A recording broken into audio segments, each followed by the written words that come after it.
हाय, मैं हूँ डेविड। हम मेयर के बच्चे हैं। मैं हूँ लारा। हम मुस्सा। हमारे फैमिली से सिर्फ हमें ही आए हैं। मैं लारा। मैं सैंड्रा। मैं हूँ डैन। हम उत्साहित हैं। हमारी माँ ने नया वीडियो बनाया है, इसमें अपनी सारी मजेदार कहानियाँ हैं। इनमें से कुछ आपने पहले सुना ही होगा और कुछ नहीं सुना ही होगा। हम उत्साहित है कि हमारी माँ ने यह नई वीडियो बनाई है, उसमें अपनी सर्व मजेदार कहानी बनाई है। सच बताना चाहता हूँ कि आप सबने अच्छे बच्चे हैं। ओह हाँ, ये सच है। हे, क्या नहीं है? इस वीडियो सब वीडियो से अलग होता है। पूरे हास्य कथाओं को फिर निकाली गया है। उनकी एक सभा और कॉन्फ्रेंस में सब बताओ।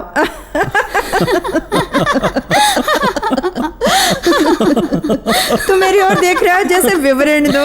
उसके बारे में मैंने सोच भी नहीं सकता। माँ ने अपनी एक सभा में कहानियां सुनाई थी। कई वर्षों से उनसे निवेदन किया गया था कि उन्हें सुनाए, तो उन्होंने फैसला किया कि इन सब का एक वीडियो बनाएं। आप इसका आनंद उठाइए। बाइबिल बोधना करता है कि परलोक में हर काम को एक समय होता है और इस समय हंसने के लिए।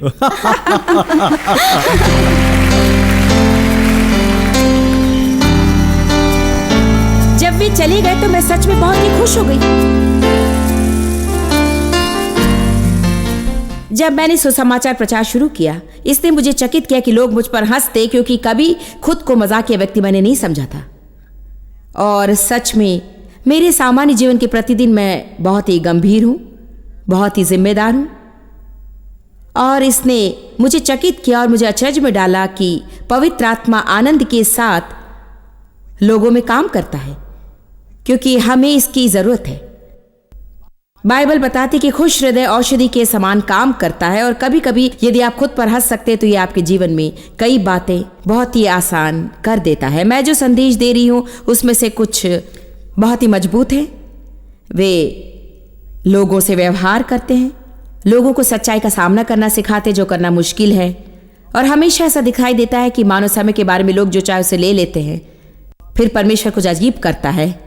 जैसे एक महिला ने कहा, केवल आप ही है जो मुझे मार सकती है, और जब मैं मर रही उस वक्त आप मुझे हंसा सकती हैं। तो परमेश्वर की स्तुति हो जो हमें इतनी सामर्थी बातें सिखाता है। मैं आपको सिखाना चाहूंगी वो है बहाने बनाना, दूसरों पर दोष लगाना और सच्चाई का सामना नहीं करना। बहाने बनाना, दूसरों पर दोष लगाना और सच्चाई का सामना नहीं करना। पहला एक वचन जो मेरे जीवन में सच में मेरे लिए महत्वपूर्ण बना वो है यूहन्ना 8:31-32। यदि तुम मेरे वचन में बने रहो तो तुम मेरे चेले ठहरोगे, तुम सत्य को जानोगे और सत्य तुम्हें आजाद करेगा। परंतु ये किसी और के बारे में सत्य नहीं जो मुझे आजाद करेगा, ये मेरे खुद के बारे में सत्य है। पहले मैं चाहती थी कि देव सत्य का सामना करे, मेरे पड़ोसी और मेरे बच्चे सत्य का सामना करें, परंतु मुझे मेरे बारे में और मेरे व्यवहार के बारे में सत्य का सामना करना है। लोगों को किसी सच्चाई का सामना करना है। आपको अपने कुछ व्यवहार के बारे में बहाने बनाना बंद करना है। और आपको सब पर दोष लगाना बंद करना है। दोष थोपना अदन की वाटिका में शुरू हुआ और वो कभी नहीं रुका। और ये दिलचस्प है क्योंकि जब हम किसी पर दोष लगाते हैं तो वो हमें अपनी जिम्मेदारी से छुड़ाता है। बहाने कुछ ऐसे होते हैं, खैर मैं जानती हूं कि मुझे वो नहीं करना था, परंतु फिर से हमें हमेशा जिम्मेदारी से छुड़ाता है। यदि लोगों को आज कुछ करना चाहिए तो उन्हें बहाना बनाना छोड़ देना चाहिए और उन्हें प्रभु को पुकारना है कि वो उन्हें बदल दे। उनमें से एक बात मेरे जीवन में थी कि मैं जल्दी ही क्रोधित होती थी और मैं बहुत परेशान होती। मैं बहुत ही जल्दी निराश हो जाती। मैं हमेशा उस प्रेशर कुकर के समान महसूस करती जो बस अब फटने ही वाला है। कितने लोग परेशान होने के बारे में जानते हैं? आप महसूस करते कि यदि कुछ हो जाए तो आप बस मानो फट पड़ेंगे। तो मेरे 3 छोटे बच्चे थे, अब मेरे 4 बच्चे, परंतु जब मैं पवित्र आत्मा से भर गई और परमेश्वर के साथ सच में गंभीरता से चलने लगी, तब मेरे 3 छोटे बच्चे थे और दूसरे बच्चों के समान ही वे शोर करते, गंदगी फैलाते। मैं चाहती थी कि मेरे पास की सब बातें साफ सुथरी, क्रमबद्ध, शांत और साफ हो। तो मैं हमेशा घर साफ करती थी और जब मैं कहती हूँ कि मैंने घर साफ किया तो मेरा मतलब है ऊपर से नीचे तक सब साफ किया। मैं संतुलन से बाहर थी, ये मजाकिया भी नहीं था। मैं हर दिन वैक्यूम करती, रोज धूल झाड़ती, हर रोज सवाइनें चमकाती और बहुत कुछ करती रहती। आमीन। शायद आज आप भी छुटकारा पा सकते हैं। प्रभु की स्तुति हो। हालांकि परमेश्वर चाहता है कि हम साफ सुथरे रहें, वो ये नहीं चाहता कि हम अपने घर का आनंद न लें। और सच में मेरे साथ घर में रहने से किसी को आनंद नहीं मिलता था, क्योंकि हमेशा उसे पूरा सही रखने की कोशिश में हमेशा व्यस्त रहती थी। मैं सोचती हूँ कि एक कारण से मैं अपने आसपास की सारी बातें अच्छी चाहती थी, क्योंकि मैं खुद के बारे में बुरा महसूस करती। तो मैं अपनी कीमत इस बात से पाती थी कि मैं कैसी दिखती हूँ, मेरे बच्चे कैसे दिखते हैं और मेरा घर कैसे दिखता है। सब कुछ कैसे दिखता था बस उसी पर आधारित था। हम जानते कि परमेश्वर दिलों का परमेश्वर है, और अब वो इस बात को देखता है और ध्यान देता है कि बातें कैसी दिखती है। वो चाहता है कि हम इन बातों की देखभाल करें और सब वस्तुएं साफ सुथरी रहें। तो मैं पूरा घर साफ करती और बच्चों को मेरी मदद कराने लगाती, और फिर मैं उनसे कहती कि जाकर खेलो। वे जाते और अपने सारे खिलौने बाहर निकालते, और फिर वह जहां थे उस कमरे में जाते और कहती कि ये गंदगी साफ करो। तुम्हें क्या हो गया, बस ये जगह साफ करो, तुमने इसे फिर से गंदा कर दिया है, इस कमरे को साफ करो। मैं बस सफाई करती रहती और काम काम काम काम काम काम, इस जगह को साफ कर, लोग इसे गंदा कर देते। मैं परेशान हो गई, थक गई साफ करते करते करते। कोई इसे समझ रहा है? तो फिर निश्चय वे परेशान हो जाते। आप ही ने तो हमें खेलने के लिए कहा, अपने खिलौने निकाल कर खेलो, उन खिलौनों को वापस रख दो। मैं अपने अंदर इतना परेशान थी, क्योंकि वो सारी बातें जो मेरे अंदर हो रही थी और मेरे आसपास हो रही थी वो अब तक सही नहीं हुई थी। एक दिन मैं ऐसी ही समस्या के बीच में थी। देखिए, समस्या थी, मैं इसी कारण उन पर विजय नहीं हो सकी, क्योंकि मेरा क्रोध भड़क उठता, और फिर जब घर में सब रोते और नाराज होते तो फिर मैं दोष भावना और दंड भावना में आती थी। देखिए, वही शैतान जो क्रोधित होने में आपकी परीक्षा लेता है, वही वापस आकर आप क्रोधित हुए इसलिए आप पर दोष भावना लाता है। क्या मैं सच कह रही हूं? तो फिर हम दोषी होने की जगह होते हैं, और मैं वहां खड़ी थी, परमेश्वर मुझे क्षमा कर, मुझे बुरा लग रहा है, मुझे नहीं मालूम कि मुझ में क्या गलत है। प्रभु, मैं कुछ नहीं कर सकती, मेरा कोई नियंत्रण नहीं है। मैं कुछ नहीं कर सकती, मेरा कोई नियंत्रण नहीं है। आप ऐसा कभी नहीं कहते? काश मैं ऐसी नहीं होती प्रभु, परंतु मैं कुछ नहीं कर पाती हूं, मेरा कोई नियंत्रण नहीं है।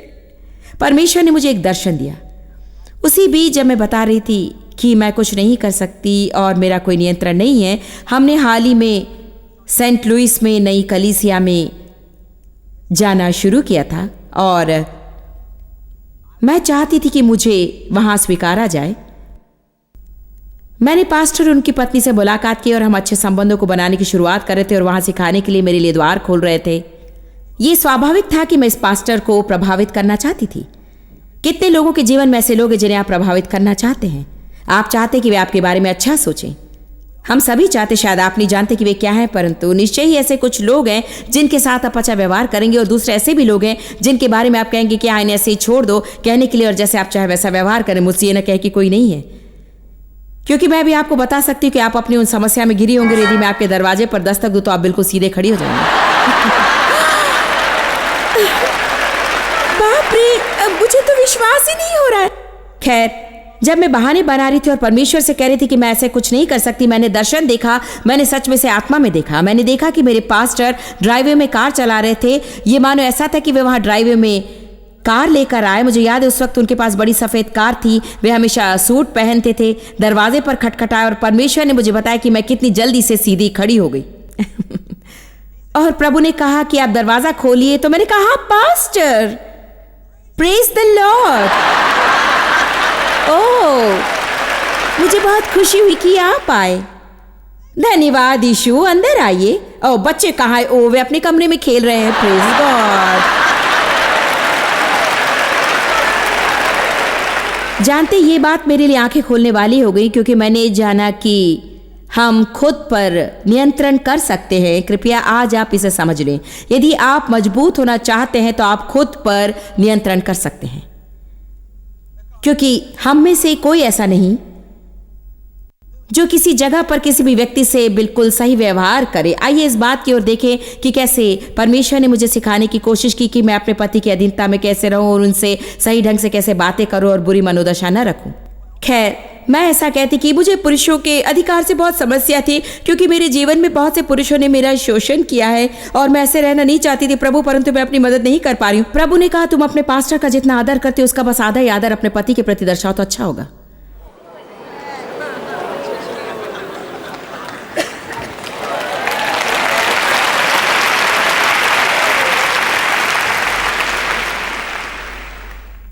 ऐसी बातों के द्वारा परमेश्वर ने मुझे सिखाया कि यदि हम चाहें तो खुद पर नियंत्रण कर सकते हैं, कि यदि हम किसी पर प्रभाव डालना चाहते हैं तो हम खुद पर नियंत्रण करेंगे। परंतु यदि हम ऐसे लोगों के बीच में जिनके बारे में हम सोचते हैं कि हमें उनसे ऐसा ही व्यवहार करना है, इसलिए अक्सर हम अपने बच्चों पर ही अपना गुस्सा निकालते हैं। मैं अपने बच्चों को मारती नहीं थी और उनका शोषण नहीं करती थी, परंतु मैं सोचती हूँ कि किसी रूप में मैं उनका भावनात्मक शोषण करती, क्योंकि मैं अपनी भावनाओं की भड़ास उन पर निकालती। बाइबल इफिसियों 6 में कहती है कि हमें अपने क्रोध को अपने बच्चों पर नहीं निकालना है और गुस्से में उन्हें नहीं मारना चाहिए, क्योंकि यदि हम ऐसा करें तो ये उनकी आत्मा को जख्मी करेगा और उन्हें तोड़ देगा और वे अपने जीवन में कड़वे हो जाएंगे। इसीलिए आपको सावधान होना। यदि आप निराशा और परेशानी में हैं और ये आपके जीवन में है तो आप उसे उन पर ना निकालें जो इसे दूर करने के लिए कुछ नहीं कर सकते हैं। सबसे समान व्यवहार करें और मनुष्य का पक्षपात ना करें। आमीन। फिर मेरे जीवन में जलन की भावना थी, आत्मिक घमंड की समस्या थी। मैं नहीं जानती थी कि मुझे आत्मिक घमंड है, नहीं जानती थी कि दूसरे लोगों की तुलना में खुद के बारे में आत्मिक महसूस करने में उत्तम महसूस करती थी। मैंने ये भी नहीं जाना कि मैं सोचती थी कि मैं अपने मित्रों से अधिक आत्मिक हूं। यह अद्भुत है कि हमारे अंदर वो बातें छिपी होती और हम नहीं जानते कि वो वहां पर हैं। मेरी एक सहेली है, सच वो मेरी सहेली थी और आज भी मेरी सहेली है और मैं उससे प्यार करती हूँ, सच में उससे प्यार करती थी, परंतु उसके व्यक्तित्व में ऐसी बहुत सी बातें थी जो मुझे क्रोधित करती थी।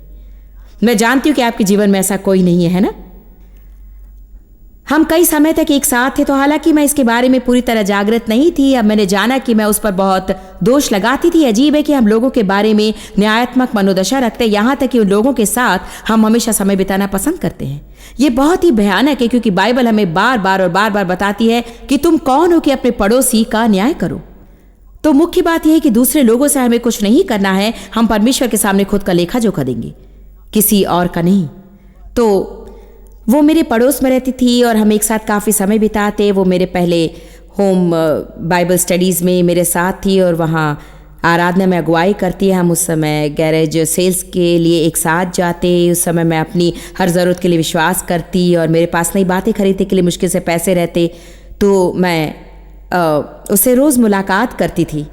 मैं विश्वास के बारे में बस सीख रही थी कि विश्वास को कैसे खोलना चाहिए और विश्वास का उपयोग कैसे करना चाहिए। उस समय मेरे पास इतनी समझ नहीं थी, तो मैं हर समय उसका उपयोग वस्तु के लिए ही करती थी।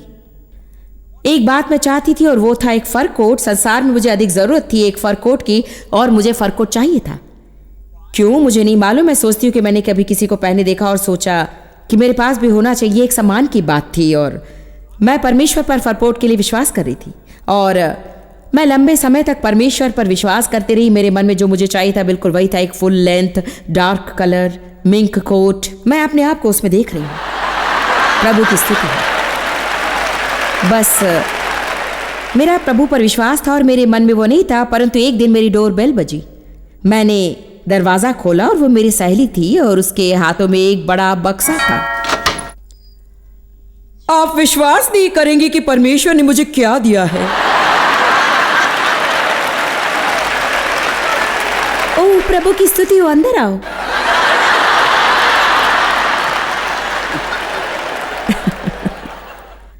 मेरे भीतर मैंने एक बहुत ही बड़ा झटका पाया। मुझे नहीं मालूम था कि बक्से में क्या था। उसने बक्सा खोला। किसी ने उसे वैसा ही फर कोट दिया था जिसके लिए मैं परमेश्वर पर विश्वास कर रही थी। मैं वहां खड़ी हो गई और मसीह बात करने लगी। ओह प्रेज़ द लॉर्ड। ओह ये अद्भुत है। क्या तुम चाहती कि मैं इसे तुम्हारे लिए पहन कर दिखाऊं? मैं भी थोड़ी व्यस्त हूं। प्रभु की स्तुति है।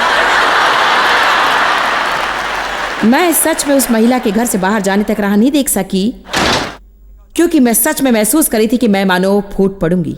जब वो चली गई तो मैंने परमेश्वर से कहा, तू उसे वो फर कोट कैसे दे सकता है जिसके लिए मैं विश्वास कर रही थी?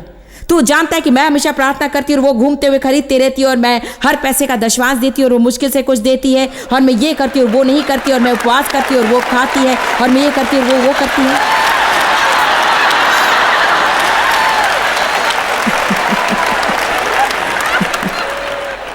आखिर आप जो चाहते हैं वो परमेश्वर किसी और को क्यों देना चाहता है?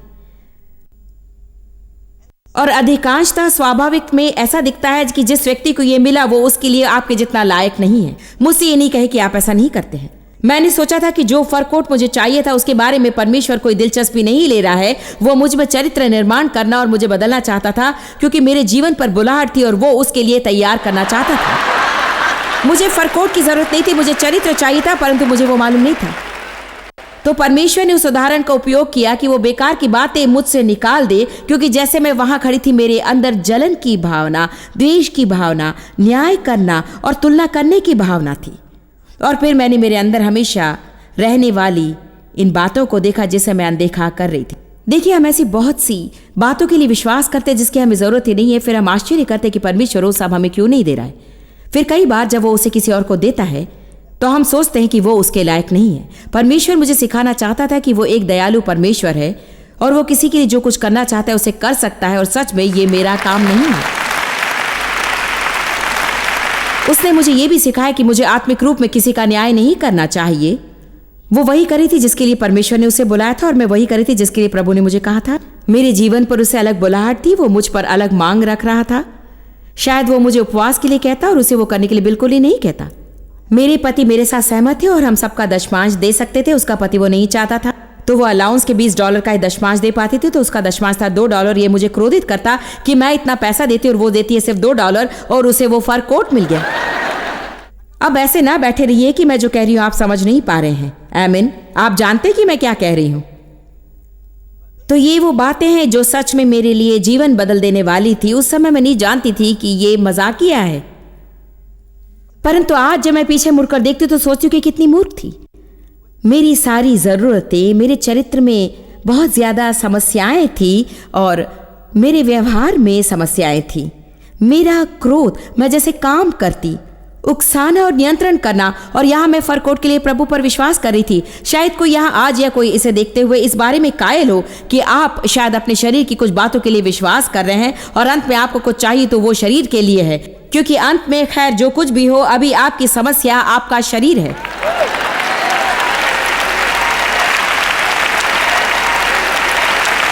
अपने शरीर को थपथपाने की आपको जरूरत नहीं है। आपको परमेश्वर में आगे बढ़ना है। और फिर परमेश्वर ने मुझे एक और बात सिखाई कि जो वो हमें बताता है उसे सुने और उसे ना करने के लिए कोई बहाने ना ढूंढे। यह अद्भुत है कि परमेश्वर हमें कितनी बार कुछ करने के लिए कहता है या कुछ छोड़ने के लिए कहता है। मुझे नहीं मालूम, शायद इस महीने जब हम ऑफरिंग लेंगे, प्रभु ने किसी से कहा कि ऑफरिंग में $100 डालो, और शायद आपने उसी वक्त कहा मेरे पास अगले हफ्ते भोजन के लिए पैसे नहीं है। तो क्या आप सोचते कि परमेश्वर चाहता है कि आप 5 दिनों तक दोपहर का भोजन करके उपवास करें? हाँ, ऐसी भी बातें होती हैं, परंतु देखिए हमारा मन बीच में आता है और हमारी आत्मा में जो चल रहा है उस पर अधिकार करता है। बाइबल इसे कारण बनाना कहती है। 1 कुरिन्थियों 2 में ये कहती है कि स्वाभाविक मनुष्य आत्मिक मनुष्य को नहीं समझता है। मैंने ये पाया है कि मेरे पास मन है, मेरे पास आत्मा है, और मैं अपने मन को स्वाभाविक मनुष्य के रूप में देखती और आत्मा को आत्मिक मनुष्य के रूप में। और मैंने ये पाया कि मेरा मन स्वाभाविक मनुष्य सामान्य रूप में ही नहीं समझता कि मैं अपनी आत्मा में क्या महसूस कर रही हूं। एक दिन मैं एक महिला के लिए प्रार्थना करी थी जो हमारे लिए अच्छी स्वयं सेविका थी। वो सच में बहुत से सभाओं के लिए स्वयं सेविका थी और सच में आशीष थी। तो मैं इस महिला के लिए प्रार्थना कर रही थी। उसका नाम है रूथ एन। अब वो हमारे लिए पूर्णकालीन काम करती है और वो पहले सेवकाई में स्वयं सेविका थी। वो हर हफ्ते हमारी सभा में आती और मैं उसके लिए प्रार्थना कर रही थी, ओ परमेश्वर रूथ एन को आशीष दे। प्रभु, रूथ एन सच में बड़ी आशीष रही है। मैं रूथ एन के लिए कुछ करना चाहती हूँ। प्रभु, मैं रूथ एन के लिए क्या करूँ? और तुरंत ही जब मैं प्रार्थना करी थी, मैं अपने कमरे में थी। ये प्रार्थना करने के लिए सही जगह नहीं है। आपका कमरा किसी और को आशीष दे, ये प्रार्थना करने के लिए सही जगह नहीं है। सच में वो एक अच्छी जगह है, परंतु जैसे मैं वहां खड़ी थी, मेरी दृष्टि मैंने खरीदे हुए नए रेड ड्रेस पर पड़ी जो अभी भी कपड़ों के बैग में पड़ा था। और मैंने ये जाना, ये यहाँ ऊपर से नहीं, ये मेरा विचार नहीं था। मैंने तुरंत अपनी आत्मा में जान दिया कि मुझे इस महिला को वो ड्रेस देना है, परंतु मैं नहीं चाहती थी। देखिए, जब हम कुछ करना नहीं चाहते तो हमारा मन एक कारण के साथ आकर हमारी मदद करता है कि हमारी आत्मा जो चाहती है उसे नहीं करना ठीक है। कि आज मैं किसी से बातें कर रही हूँ, मतलब डराने वाली बात यह है कि वो पूरी क्रिया इतनी जल्दी होती है कि आप जानते ही नहीं कि आपके साथ क्या हुआ है। तो मैं रूथ एन के लिए प्रार्थना कर रही थी, प्रभु मैं रूथ एन को आशीष देना चाहती हूँ, मैं रूथ एन के लिए क्या करूं? मेरी दृष्टि लाल ड्रेस पर पड़ी। मैंने अपनी आत्मा में जान ली कि वो लाल ड्रेस देनी होगी। मैंने कहा, परंतु प्रभु वो ड्रेस तो नहीं है। सीधी मैं अपनी सभा में गई।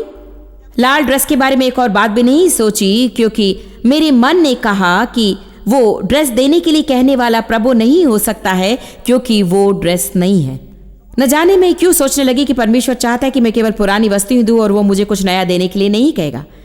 खैर देखिए, सच में यही बात थी। मैंने पुराने कपड़े दे दिए थे, ऐसे कपड़े जो मुझे नहीं चाहिए थे, ऐसे कपड़े जो मुझे नहीं चाहिए थे, जो मुझे फिट नहीं हो रहे थे। परंतु परमेश्वर मुझे अब नए स्तर पर लाने की कोशिश कर रहा था, क्योंकि जब परमेश्वर आपको नए स्तर पर लाता है तो आपको नया बीज बोना है। और शायद वो चाहता है कि और अधिक भी तरह शायद चाहता है कि लोग मुझे नई वस्तुएं देना शुरू करें। और शायद परमेश्वर चाहते कि कोई मुझे बाहर ले जाकर कपड़े खरीद कर देना शुरू करे, और उसे होने देने के लिए मुझे पुरानी वस्तुएं नहीं देनी है, मुझे कुछ नया देना चाहिए। खैर जब मैंने वो ड्रेस खरीदा तो मैंने इसे सच में अपने से एक साइज बड़ा लाया था, क्योंकि वो ऐसा ड्रेस था जिसके कंधों पर सीम्स नहीं थे। तो हालांकि वो थोड़ा बड़ा था, आप नहीं कह सकते, क्योंकि उसमें फुल स्कर्ट थी और कसी हुई वेस्ट थी। तो सामान्य रूप में मैं साइज 10 पहनती और मैंने ये ड्रेस साइज 12 की ली, क्योंकि मैंने सोचा शायद बाद में ठीक हो जाए। पर हर समय जब मैं वो ड्रेस पहनने जाती मैं सोचती नहीं, मैं अभी इसके लिए तैयार नहीं, आज बहुत गर्मी है, मुझे लाल कपड़े पहनना अच्छा नहीं लग रहा है या कुछ हो। मैंने सच में इस ड्रेस के साथ पहनने के लिए स्क्वायर रेड और सिल्वर ईयररिंग भी खरीद लिए थे, और मैंने उन्हें भी नहीं पहना था। लगभग 1 महीना ऐसे ही चला गया और वो ड्रेस अभी भी वही थी, और मैं फिर कमरे में थी, रुतैन के लिए प्रार्थना कर रही थी। ओ प्रभु, रुतैन को आशीष दे। रुतैन सच में आशीष है प्रभु। मैं चाहती हूं, मैं रुतैन को कैसे आशीष दूं? हाँ, यहां परमेश्वर के पास ही वही विचार था जो पिछली बार था। उसे लाल ड्रेस दे दो। मैंने परमेश्वर को कहा था कि वो नई ड्रेस है, उसे फिर से कहने में कोई अर्थ नहीं है। मैंने पहले ही उसे बताया था कि उसकी कीमत क्या है, उसे फिर से कहने में कोई अर्थ नहीं था। तो अब मैंने कहा, परंतु प्रभु, मैंने इस ड्रेस के साथ पहनने के लिए रेड और सिल्वर ईयररिंग्स भी खरीदी हैं। उसका उससे क्या संबंध है? परंतु मेरे मन में वही बात आई और मेरे दिल में यही बात आई, हाँ मैं तुम्हें वो ईयररिंग रखने दूंगा, परंतु यदि वो समस्या तो उसे भी दे दो।